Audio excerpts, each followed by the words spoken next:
Yo, what's up mga idol? Ayan, may gagawin tayo. So, pinadala po ito ni Rolly Bini Payo from La Union, Bacnutan, San Juan, La Union. So, siya po ang may-ari nito. So, shout out po kay sir. So, ang problema nito mga idol ay LCD. Palitan po natin ng OLED LCD. Ang model naman ito ay Samsung A7 III. So, gusto ni sir ipakita na i-vlog natin dahil isa rin siyang vlogger mga idol. So, at may raming ipapagawa si sir dito dahil malabo daw ang camera nito sa harap. Kailangan na ipalinis. So, linisan din natin mga idol. So, ayan, buksan na natin. So, ginagamit din ito ni sir sa pagbablog daw. Kaya dapat malinaw. Nakabubble siya. Mga gusto naman magpa-ayos mga idol, pwede kayo magpa-LBC, ilalamog, ayan, GNT or any courier mga idol, via deliver. Kung malapit naman, pwede kayo magpalalamog, pwede rin mag-walk-in. So, dalawang lagayan. Bakit kaya? Anong laman ng isa? Yung tempered, ipapalagay siguro ni sir to. Casing with tempered. Ano to? Tempered. May ano din. So, ito mga idol, ang mga ganitong unit kapag original or OLED LCD, hindi muna natin palagyan ng tempered dahil meron tayong warranty. So, 3 days to 1 week warranty tayo. So, itabi muna natin yan. Kasi mamaya, nagloko ang LCD at nakabitan na natin ng plastic. So, mawalan po tayo ng warranty dahil meron itong mga plastic sa taas. So, observe muna natin 3 days to 1 week bago natin lagyan. Ayan, ito nga yung model ng mga idol, kulay black. So, black screen na ata mga idol ang problema. Ayan, check natin. So, madalas ang mga ganitong unit talaga kapag nag-blackout na dahil AMOLED LCD ito, magsimula muna yan mag-pink hanggang kakalat hanggang mawalan siya ng display. Ayun, meron siyang 1.3, 1.2 sa schematic. Ay, green line pala mga idol, oh. Daming ano. Ganito ang mga AMOLED LCD mga idol. So, may laman ang battery. So, ito yung problema niya, oh. Dami mga idol. Parang mga hairline, green line, pink line. So, kapag ganito mga idol, hindi na po ito nare-repair. So, papalitan po ng bagong LCD. So, pwede naman ito mga idol, yung flex rebonding. Kaso, wala naman tayong machine na, ano mga idol, kasi napakamahal po, expensive po yun. So, kung ganun din naman ang paggawa, mahal din ang paggawaan mga idol kapag nag-flex rebonding ka. So, although original pa rin yung LCD mo, kaso tatanggalin ito. So, papalitan ng flex or yung linya nito sila mga idol, mayroon kasing fault or putol na linya or nasunog kaya nagkaroon sila ng ayan, line. So, wala naman tayong ganong machine mga idol. So, ang kailangan natin palitan. So, although ang pagpalit at saka paggawa ng green line nito mga idol, kung rebonding man, mahal din ang singilan. So, mas okay, palitan na lang natin ng replacement na OLED. So, yan, meron po tayong na-order mga idol. So, yan, pinalalamove natin to. So, saktong-sakto. A515. Ito. With frame na to mga idol, OLED LCD. So, ito yung ipapalit natin. So, malinaw din ang mga OLED LCD nito mga idol. With fingerprint na rin ito. Ayan. So, full din ito mga idol. So, malalaman natin kapag original ang LCD or OLED. Ayan, meron pong butas. So, kapag class A yan mga idol, hindi nyo po makita ang butas kapag inaaninagan nyo yan. Ayan, ganyan. So, kitang-kita po yung fingerprint. So, kapag replacement yan mga idol, or class A or TFT, hindi po makikita yan. Gagaya na, natakpan siya. So, kapag OLED, ayan, merong butas. So, yan mga ikakabit natin mga idol. At, ayan. So, kitang-kita naman natin yung sira na talagang, ano, guhit-guhit na. So, ang chance ito, papalitan. So, ayan, tanggalin na natin mga idol. So, ang mga ganitong unit, madali lang ito tanggalin mga idol. Kuha ka lang ng, ano, yung likod nito, napakadali lang tanggalin. Kuha tayo ng pantastas. Ayan. So, tastasin mo lang to. Automatic na yan, dire-diretso siya. Hindi mo na kailangan siya initan dahil plastic ito mga idol. Ayun, oh. So, ang dikit nito, napakaliit lang. Yan, tanggal agad. So, first time bait na matanggal mga idol. Malalaman natin kapag first time. Ayan. So, wala pang nakapatong na dikit. So, yan pa yung original niya na dikit. So, kaya ang mga ganitong mga idol, hindi po ito waterproof or water resistant. Kasi, ayun, pansinin yung dikit na. Napakakunti lang. So, madali siya maangat. Pag nabasa, delikado. Kaya magkaroon ng korosyon or kalawang o corroded. So, katagalan, wala na. Blackout na siya. Nasisira ang motherboard. Kung di man motherboard, LCD. Kakainin ng kalawang. So, tanggalin natin lahat ng screw. At maraming salamat talaga mga idol sa inyong laging pag-support sa ating channel. 400k 400,000 followers na po tayo mga idol. At sana i-share nyo ang video natin bago natin ito matapos. So maraming salamat mga idol. Sana i-support nyo rin, i-follow nyo ating page, Chulpon TV Official, new page. At maraming salamat mga idol sa ating YouTube. Meron na tayong 119,000 subscriber. So maraming salamat mga idol sa inyong palaging panunod at pag-subscribe. So pati baba mga idol, dahil with frame po ang ipapalit natin. So kailangan tanggalin natin lahat to. Ilipat natin lahat dun sa frame na bago mga idol, sa ulid. So tanggalin muna natin itong battery mga idol, bago ang lahat. So kailangan nyo mauna pagtanggal ang battery. Ayan. So ang score di na natin tanggalin para mamaya dire-diretso na, isang alapatan lang, diretso na siya higpitan. So yun, bagong lahat is testing muna natin mga idol. So bago kayo magawa ng mga LCD, huwag nyong kalimutan talaga ang battery connection. So next step, yung itong flex. So ay tinatawag na charging flex, LCD flex. Connected po yan mga idol sa baba. So ayan o, ito yung charging flex sa LCD. Dito yung connection nya. So mag-isa lang yan papunta sa taas. Kaya try natin muna mga idol. So tanggalin natin ito. So bago natin maikabit lahat, kailangan natin matanggal ang mga connection, yung flex. So testing natin dito. So may flux yung So ayan. So nakabit na natin. So wag kayo magsalpak ng mga LCD na nakakabit ang battery kasi delikado talaga yan. Magulat ka lang, biglang mamatay ang cellphone, blackout na, vibrate na lang. Kasi natamaan, ayan, na-open siya, natamaan yung light IC mga idol. Pumutok dahil sa paglagay ng LCD, nag-short. Ayan, okay na yung LCD mga idol. Nawala na yung line niya. So, yun ang mga Samsung mga idol kapag naiipit. Kasi dito banda mga idol, kapag naiipit yan, nandito kasi yung flex mga idol sa baba. Pag naiipit-ipit siya, magsimula mo na yan sa isang guhit, dalawang guhit, hanggang mapuno siya. Minsan naman, nagpiping. So, ayan, makita natin yung LCD mga idol, full screen talaga, oh. Maliit lang yung niya sa gilid, ayan, oh. So, sabi niya mga idol, malabo daw ang camera sa harap. So, mamaya linisan natin yan. So, kasama naman yan doon sa mga idol, paglipat. So, kasi buo na ilagay natin. So, tanggalin natin to. So, hindi natin ma-off. So, una natin tanggalin ang battery. Kailangan nyo mga idol, i-lock siya bago nyo tanggalin ang battery, para hindi ma-reset ang oras. So, yung flex connection, kasi nare-reset ang oras yan mga idol. Kaya napapansin nyo, maraming bumabalik. Hindi na daw nag-internet kahit sa wifi or data dahil na-reset ang oras. So kapag na-reset ang oras, hindi yan gagana sa data. So may data siya pero hindi naka-connect. So yung ganun po yan. So kailangan naka-set sa date and time. So okay naman mga idol. So next step natin, tanggalin natin yung mga screw o yung motherboard or lahat ng laman. So may screw pa to isa, oh. Pati sa baba may screw pa to. Yan, dalawang itim, taas at baba. Sa charging board to mga idol. Tigas. Yan. So next step, tanggalin natin itong mga flex. Yan. So lagi kong pinaalala pag nagtanggal kayo ng antena mga idol, dito kayo mag-angat mga idol, oh. Yan. Kasi marami pong nasisira ang mga antena. So pag nag-angat kayo, wag ito iangat. So dito sa pinakadulo. Yan, yung pinaka-gold. Yan. Taas baba yan mga idol. So yung dito naman, isama na natin yan sa charging board. So ang fingerprint niya, kasama na yan pag-angat. Yan.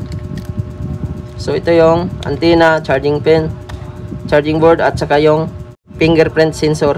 So next step, iangat natin to. Ito yung tinatawag na vibrator. Yan. So iwasan nyo to kasi nahati ito sa gitna. Pag nahati sa gitna to, masisira ang vibrate. So dito wala na tayong ibang ililipat. Tanggalin natin yung SIM tray. Saka natin iangat ang board. Yan. So ito yung motherboard mga idol. Nandyan lahat ang function. So ito naman, secondary speaker or air speaker. So dalawa kasi speaker nito mga idol. So ingatan natin pagtanggal to kasi baka mahati sa gitna yan, basag na yan ang tunog. Yan, may flex siya. Ayan. So ayan, kitang-kita na yung ilalim, oh. So yung camera sa harap nito mga idol, ayan, malabo nga siya, oh. May puti, ayan, oh. So wala na yan, kasama na yan doon. So yung harap naman niya, walang dumi, oh, kasi nasala yung ano doon sa ibabaw. So nandyan yung dumi, maiwan. So next step, tanggalin natin tong battery. Gamit tayo ng ano mga idol, locker thinner to, ha. So pag nagpalit naman kayo ng LCD, pwede nyo damihan. Pero kung battery lang ang papalitan nyo, kunti lang ilagay nyo, ha. Kasi mamaya kakalat yan doon sa LCD, ba mapasukan yung ilalim. So hindi naman yan papasok sa pinakailalim ng LCD. Mamaya matamaan ba, mapasok yung thinner. Kunti lang. Anday natin 1 minutes, saka natin iangat. Kasi ang dikit niyan mga idol, malulusaw ng thinner. So next step mga idol, angat na natin. So gamitan natin ng malapad na metal. So huwag kayong gumamit ng matulis mga idol, kasi papasok yan, delikado. Ayan, angat na siya agad, oh. Ang lambot niya, oh. Nalusaw talaga yung dikit.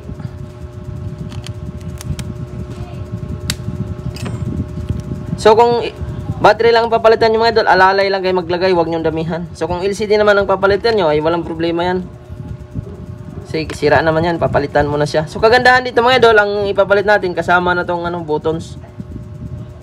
Volume button, volume flex at power flex, power button. So ayan, ito yun mga idol, oh. Set na with power button at may plastic pa, oh. Volume flex. So unahin natin pagsalpak to mga idol, yung itong speaker. So mag-apply tayo ng T7. Ito naman, kung wala kang T7, kahit idiretso mo na siya, pwede. Kasi sisikip din naman yan, kasi ilalapat pa natin yung board. Yan, air speaker or secondary speaker yan mga idol. Malakas din ang tunog yan mga idol. Sunod ito, motherboard. Dalawa kasi ang speaker nito mga idol, taas at baba. Earpiece din siya at saka speaker. So ito, kahit di mo na yan tanggalin mga idol, ayos lang yan. So yan, ito yung supplier ko mga idol, bagong bago talaga to, 2025, oh. So next step, ibalik natin itong vibrator. So apply tayo ng pandikit kunti. Yan. So apply na natin to, lagay na natin. Charging board to mga idol, at kasama ang sensor. So hindi na natin hinihiwalay pagtanggal para isang lapatan lang. Yan, pati fingerprint. So wag nyo na idiin, kasi mamaya maputol mo yung fingerprint. Ako, laking problema mo. So balik natin tong screw. So ganun lang kasimple mga idol, oh. Lipat-lipat lang, huwag ka matakot. Dito ka lang talaga mano sa battery, kasi minsan takot ka magtanggal, mamaya mabutas. So huwag ka matakot, kailangan yung malapad na pantastas mga idol. Or kahit pantastas or plastic, kung meron kang plastic, mas okay. Kailangan malapad, huwag yung matulis, ha, kasi masugatan ang battery, lalo kung may laman, sunog talaga yan. Yan ang delikado. Pero kung masunog man yan, tatanggal mo na lahat yung mga, walang problema, kasi ang battery kaya mo naman palitan. Kaso lang, class A na nga lang, wala nang original. So mag-apply tayo ng mga idol. Ito, next step, at apply tayo ng adhesive sa battery. Yan. 4, dalawa-dalawa bawat gilid. Ang purpose nito para iwas maalog-alog kapag nahuhulog. O wag nyo nang ihulog. Ano yan?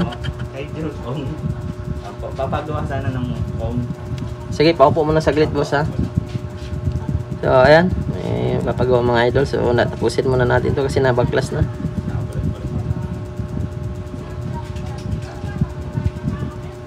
Ayan, so, nalagay na natin. Upo muna kayo, may upuan dyan. At saka next step natin, ayan, okay na siya, hindi na natatanggal. So mabilisan na lang natin kasi may nag-antay mga idol. Tanghali kasi ngayon. Yan. Tapos itong isang screw. Yan, tama ba? Ay, hindi. Dito mga idol. Mali. Kamnisya agad tayo. So, ayan. Next step, ito mga idol. So, baba. So, hindi na natin tinisting kung mag-touch. Basta may display siya, matik na yan.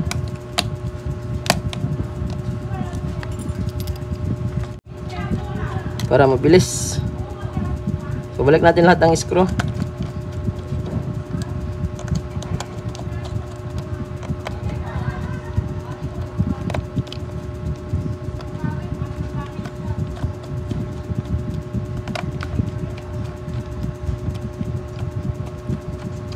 So, pati sa taas.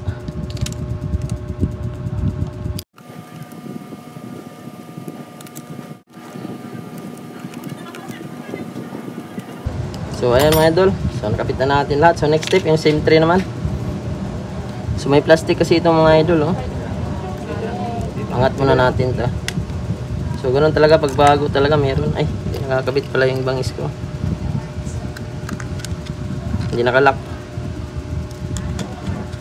Yan, kapag bago mga idol, may plastic yan, walang gas-gas. Yan.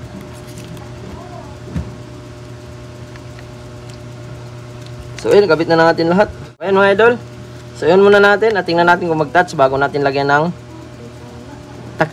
adhesive or T7000 ang takip. Para sure ball. Ayan, mag-apply na lang tayo ng T7000. So, kung hindi naman ito dumikit, kailangan natin lagyan ng T7. So, double sided tip muna ilagay natin.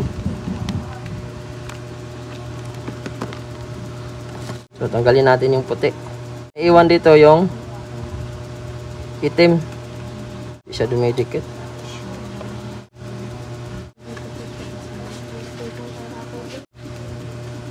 Yan. So, natanggal na natin.